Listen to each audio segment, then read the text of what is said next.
Hi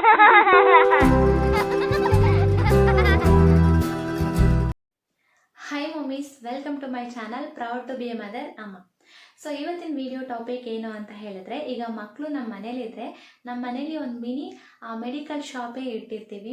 ಯಾಕೆ ಅಂತ ಹೇಳಿದ್ರೆ ಸಡನ್ ಆಗಿ ಮಕ್ಕಳಿಗೆ ನೆಗಡಿ ಬರ್ಬೋದು, ಇಲ್ಲಾಂದರೆ ಕೆಮ್ಮು, ಇನ್ನೂ ಈ ರೀತಿ ಜ್ವರ ಎಲ್ಲ ಬರ್ತಾ ಇರುತ್ತೆ. ಸೊ ಹಾಗಾಗಿ ನಾವು ಎಲ್ಲ ಸಿರಪ್ಸ್ನ ತಗೊಂಬಂದು ಮನೇಲಿ ಇಟ್ಟಿರ್ತೀವಿ. ಇನ್ನು ಅದರ ಜೊತೆಲಿ ವಿಟಮಿನ್ ಡ್ರಾಪ್ಸ್ ಎಲ್ಲನೂ ನಮಗೆ ಮನೆಯಲ್ಲಿ ಇರುತ್ತೆ.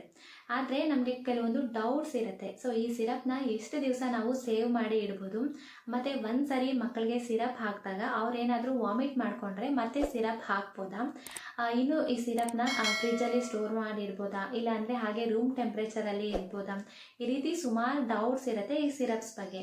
ಸೊ ಈ ವಿಡಿಯೋದಲ್ಲಿ ನಾವಿವತ್ತು ಕಂಪ್ಲೀಟಾಗಿ ಡೀಟೇಲ್ಸ್ ತಿಳ್ಕೊಳ್ಳೋಣ. ಈಗ ಮೊದಲನೇ ವಿಷಯ ಏನು ಅಂತ ಹೇಳಿದ್ರೆ, ಯಾವ ಟೈಮಲ್ಲಿ ಮಕ್ಕಳಿಗೆ ಸಿರಪ್ಸ್ ಎಲ್ಲ ಹಾಕಬೇಕು ಅಂತ ಹೇಳಿ. ಸೊ ಮಕ್ಕಳು ನಿದ್ದೆ ಮಾಡ್ತಿದ್ದಾಗ, ಇಲ್ಲಾಂದರೆ ತುಂಬ ಅಳ್ತಿದ್ದಾಗ ಸಿರಪ್ಸ್ನ ಹಾಕೋದಕ್ಕೆ ಹೋಗಬೇಡಿ. ಅವ್ರಿಗೆ ಒಂದು ಫೀಡ್ ಮಾಡಿಸ್ಮೇಲೆ ಸ್ವಲ್ಪ ಹೊತ್ತು ಆಟ ಆಡ್ತಿರ್ತಾರೆ ಅಲ್ವಾ, ಆ ಟೈಮಲ್ಲಿ ಮಕ್ಕಳಿಗೆ ಸಿರಪ್ಸ್ ಹಾಕೋದು ಬೆಸ್ಟು. ಮತ್ತು ಅವ್ರನ್ನ ಕಂಪ್ಲೀಟಾಗಿ ಮಲಗಿಸ್ಕೊಂಡು ಸಿರಪ್ ಹಾಕೋದಕ್ಕೆ ಹೋಗಬೇಡಿ.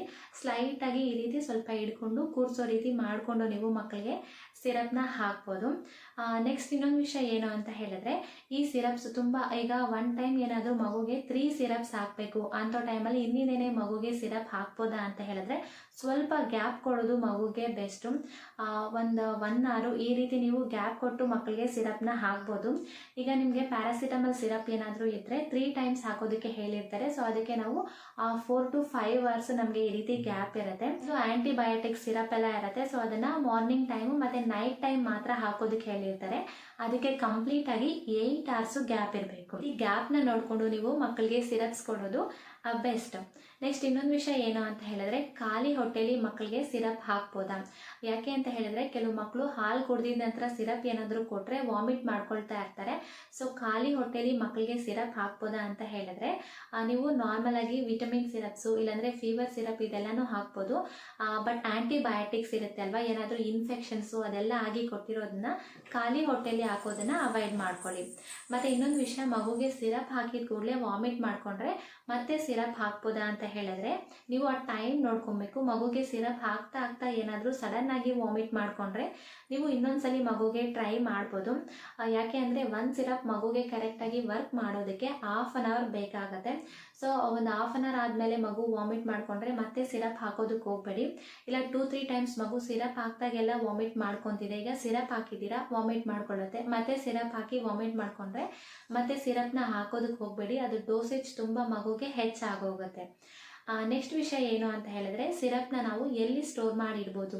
ಸೊ ಆ ಸಿರಪ್ ಬಾಟಲ್ ಮೇಲೇ ಹಾಕಿರ್ತಾರೆ, ಕೆಲವೊಂದು ಫ್ರಿಜ್ಜಲ್ಲಿ ಇಡೋದಕ್ಕೆ ಹಾಕಿರ್ತಾರೆ, ಕೆಲವೊಂದು ಆ ರೂಮ್ ಟೆಂಪ್ರೇಚರ್ ಅಂತ ಇರುತ್ತೆ, ಅದನ್ನು ನೋಡಿಕೊಂಡು ನಾವು ಸಿರಪ್ಸ್ನೆಲ್ಲಾನು ಸ್ಟೋರ್ ಮಾಡಿ ಇಡ್ಬೋದು.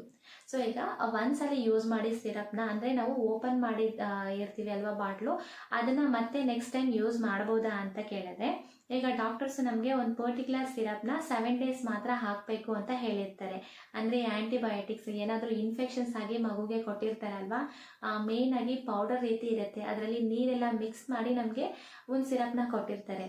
ಈ ಸಿರಪ್ ಎಲ್ಲಾನು ಒಂದ್ಸಲ ಯೂಸ್ ಮಾಡಿದ ನಂತರ ನೆಕ್ಸ್ಟ್ ಟೈಮ್ಗೆ ಏನಾದರೂ ಮಿಕ್ಕಿದ್ರೆ ಅದನ್ನ ಡಿಸ್ಪೋಸ್ ಮಾಡಿ, ಮತ್ತೆ ಅದನ್ನ ಯೂಸ್ ಮಾಡೋದಕ್ಕೆ ಹೋಗಲೇಬಾರ್ದು.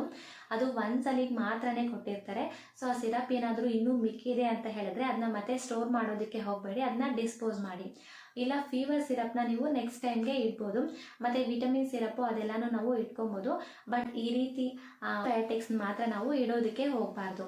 ಮತ್ತು ಈ ಫೀವರ್ ಸಿರಪ್ಪು ಅಷ್ಟೇ, ನಿಮಗೆ ಕಂಟಿನ್ಯೂಯಸ್ ಆಗಿ 5 days ಹಾಕಬೇಕು ಅಂತ ಹೇಳಿದ್ರೆ 5 days ಕಂಪ್ಲೀಟಾಗಿ ಹಾಕಿ. ಯಾಕೆ ಅಂತ ಹೇಳಿದ್ರೆ ಒಂದು ಬಾಟ್ಲು ನಮಗೆ 1 ಟೈಮ್ಗೆ ಆಗೋಷ್ಟು ಮಾತ್ರನೇ ಕೊಟ್ಟಿರ್ತಾರೆ. ಸೊ ಮಗುಗೆ ಫೀವರ್ ಎಲ್ಲ ಕ್ಲಿಯರ್ ಆಗಿದೆ ಅಂತ ಹೇಳಿ 2 daysಗೆ ಸ್ಟಾಪ್ ಮಾಡೋದು, ಇಲ್ಲಾಂದರೆ 3 daysಗೆ ಸ್ಟಾಪ್ ಮಾಡೋದು, ಇದನ್ನೆಲ್ಲನೂ ಮಾಡೋದಕ್ಕೆ ಹೋಗಬೇಡಿ. ಡಾಕ್ಟರ್ಸ್ ನಿಮಗೆ ಎಷ್ಟು ದಿವಸ ರೆಕಮೆಂಡ್ ಮಾಡಿದರೆ ನೀವು ಅಷ್ಟು ದಿವಸ ಸಿರಪ್ನ ಹಾಕಿ ಕಂಪ್ಲೀಟ್ ಮಾಡೋದು ಬೆಸ್ಟ್. ಎಷ್ಟು ದಿವಸದ ತನಕ ನಾವು ಈ ಸಿರಪ್ಸ್ನೆಲ್ಲ ಇಟ್ಕೊಬೋದು ಅಂತ ಹೇಳಿದ್ರೆ, ನಾವೀಗ ಸಿರಪ್ ಬಾಟಲ್ ತಗೊಳ್ಳುವಾಗ ಅದರ ಮೇಲೆ ಎಕ್ಸ್ಪೈರಿ ಡೇಟ್ ನೋಡ್ಕೊಳ್ಳಿ. ಸೊ ಅದನ್ನು ನೋಡಿಕೊಂಡು ನೀವು ಸ್ಟೋರ್ ಮಾಡಿಡೋದು ಬೆಸ್ಟ್ ಆಪ್ಷನ್ ಅಂತಲೇ ಹೇಳ್ಬೋದು. ಮಗುಗೇನಾದರೂ ತೊಂದರೆ ಆದಾಗ ನಾವೇ ಮೆಡಿಕಲ್ ಶಾಪಲ್ಲಿ ಹೋಗಿ ಸಿರಪ್ಸ್ ತಗೊಬೋದಾ ಅಂತ ಹೇಳಿದರೆ, ನಾರ್ಮಲ್ ಫೀವರು, ಕಾಫು ಈ ರೀತಿ ಬಂದರೆ ಹೋಗಿ ನಾವು ತಗೊಂಡು ಬರ್ಬೋದು. ಮತ್ತು ಬೇರೆ ಏನಾದರೂ ಇನ್ಫೆಕ್ಷನ್ಸ್ ಆಗ್ತಿದೆ, ಮೋಷನ್ಸ್ ಆಗ್ತಿದೆ ಅಂದಾಗ ಬೇರೆ ಯಾರನ್ನಾದರೂ ಕೇಳಿ ಸಿರಪ್ ತಗೊಳ್ಳೋದು, ಇಲ್ಲಾಂದರೆ ಮೆಡಿಕಲಲ್ಲಿ ಕೇಳಿ ಸಿರಪ್ ತಗೊಳ್ಳೋದು ಮಾಡೋದಕ್ಕೆ ಹೋಗಬೇಡಿ. ಆದಷ್ಟು ಡಾಕ್ಟರ್ನ ಕನ್ಸಲ್ಟ್ ಮಾಡಿ ಮಗುಗೆ ಏನು ತೊಂದರೆ ಆಗಿದೆ ಅನ್ನೋದನ್ನ ಚೆಕ್ ಮಾಡಿಸಿ ನೀವು ಸಿರಪ್ ತಗೊಳ್ಳೋದು ಬೆಸ್ಟು. ಯಾಕೆ ಅಂತ ಹೇಳಿದ್ರೆ ಆ ಸಿರಪ್ ಮತ್ತೆ ಮಗು ಸೆಟ್ ಆಗದಿದ್ರೆ ಅದು ಪ್ರಾಬ್ಲಮ್ಸು ತುಂಬ ಹೆಚ್ಚಾಗೋ ಚಾನ್ಸಸ್ ಇರುತ್ತೆ. ಸೊ ಆದಷ್ಟು ಡಾಕ್ಟರ್ನ ಕನ್ಸಲ್ಟ್ ಮಾಡಿ ನೀವು ಸಿರಪ್ ತಗೊಳ್ಳೋದು ಬೆಸ್ಟ್. ಸೊ ಈ ವಿಡಿಯೋದಲ್ಲಿ ಮಾಹಿತಿ ನಿಮಗೆ ಇಷ್ಟ ಆಗಿದ್ರೆ ಮರಿದೇ ವಿಡಿಯೋಗೆ ಒಂದು ಲೈಕ್ನ ಮಾಡ್ಕೊಳ್ಳಿ, ಚಾನಲ್ಗೆ ಸಬ್ಸ್ಕ್ರೈಬ್ ಮಾಡಿಕೊಂಡು ಬೆಲ್ ಐಕಾನ್ನ ಕ್ಲಿಕ್ ಮಾಡಿ. ಮುಂದೆ ಇದೇ ರೀತಿ ಒಂದು ಇಂಟ್ರೆಸ್ಟಿಂಗ್ ಆದ ಟಾಪಿಕ್ ಜೊತೆ ನಾನು ನಿಮಗೆ ಸಿಗ್ತೀನಿ. Please take care, bye.